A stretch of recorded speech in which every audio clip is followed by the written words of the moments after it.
On se base surtout sur le recyclage de la matière organique et des rotations, c'est-à-dire chaque année, il faut respecter un ordre très spécial pour les rotations pour ne pas avoir de problèmes, surtout les problèmes des adventices ou bien ce qu'on appelle les mauvaises herbes. On utilise aussi les engrais verts comme ce qu'on a vu tout à l'heure dans la parcelle là-haut.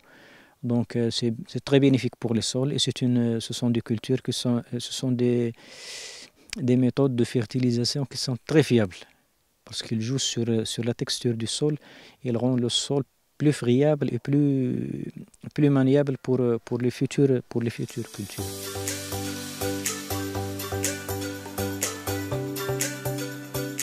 On installe un engrais vert, on l'installe, c'est pour préparer le sol pour la saison qui commence à partir du mois de mars. Donc à partir du mois de mars, on peut tout installer, on peut installer de la pomme de terre, de la tomate, tout ce que vous voulez, sans utiliser d'engrais chimiques.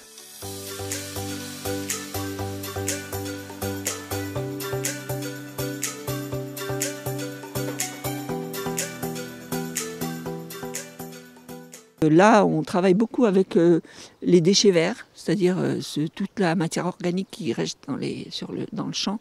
On la réutilise, les coupes des jardins, enfin on prend des choses comme ça. On l'utilise comme engrais, on le réinjecte dans le sol ou on paille avec. Dans ce champ, ce qui est important aussi, c'est la place de l'arganier. Nous avons 5 arganiers que nous avons mis tout à fait au début. Ils avaient 20 cm, la fierté de ce jardin. Et ça veut dire qu'on peut développer de l'arganier aux alentours de Casa. Et l'arganier, c'est un arbre mythique, c'est un allié de l'humain.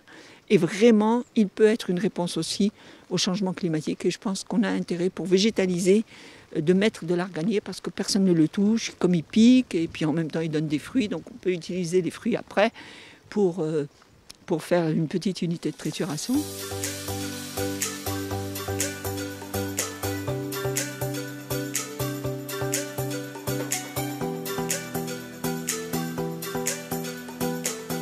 Là c'est la serre, donc c'est là où on fait pousser les semis, c'est-à-dire qu'on plante les graines dans des petits pots avec de la tourbe pour les faire pousser à l'abri, à la chaleur, et pour pouvoir ensuite, quand ils sont assez résistants, pour les planter directement dans la terre, avoir plus de chances d'avoir de production.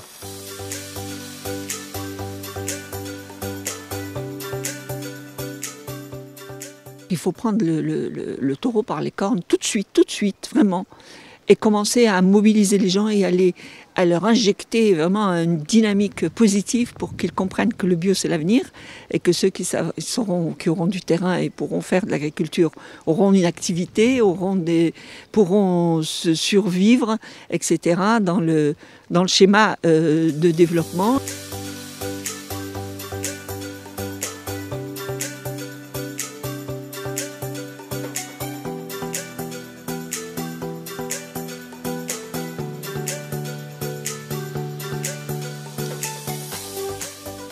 L'agriculture, c'est, je pense, pour moi, l'un des plus beaux métiers au monde.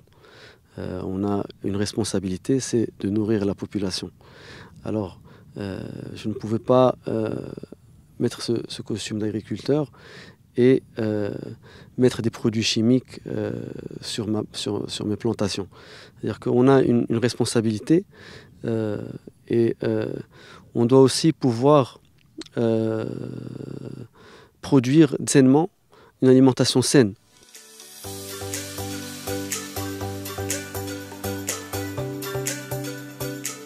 C'est un système que nous avons qui est utilisé dans des fermes extrêmement innovantes en agriculture biologique, qui permet en fait, selon les courbes de niveau du sol, de pouvoir diriger et recueillir les eaux pluviales comme un genre de radiateur qui va permettre de maintenir une humidité extrêmement importante au niveau du sol et développer toute la vie microbienne du sol.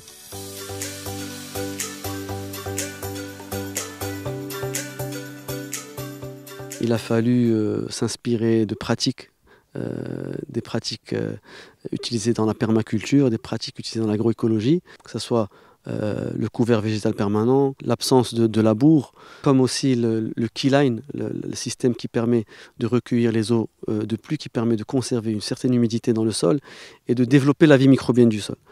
Donc tout est fait pour que le sol soit vivant, car avec un sol vivant, vous avez une plante qui est vivante et qui est forte et qui va produire de manière importante.